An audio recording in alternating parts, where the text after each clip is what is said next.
two days ago na interview namin si Miss Marin Rivera sa another event. Nagkwento siya about Carmela. So, what's it like to be working with her, yung maging leading lady siya?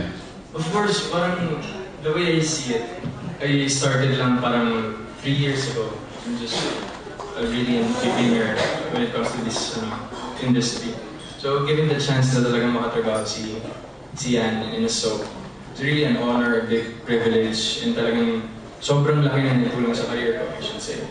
Kasi it's not, hindi naman bihira lang yung mabigyan ng mga yung baguhan kagaya ko na makatrabaho isang primetime queen ng GMA7. So, talagang pag pumupunta na ako sa mga public places like malls or anywhere outside tapings, outside GMA, talagang they really know me by name na, and sometimes by my character sa Carmela. So it's really a big help, and I'm very thankful kay Yan for handpicking me for this project.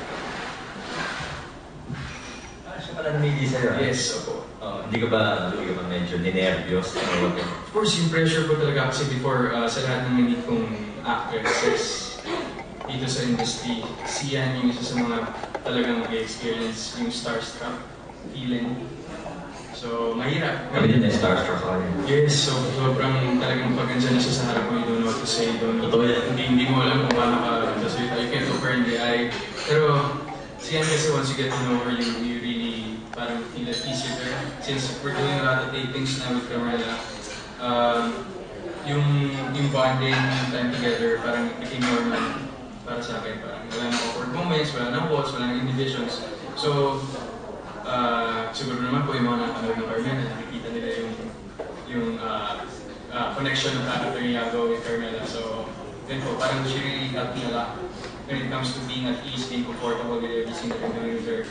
Especially now na medyo naging deep na yung story ng Carmela. So, it requires more bonding, more connection with her. So, yeah. It's a working effort, but so far, we're doing good. Ayan, mga kapuso, please supportahan po rin po natin ang Carmela gabi-gabi sa GMA Telebaba. And Sunday All Stars every Sunday. Please vote for Ligang I Like. Panalo kami.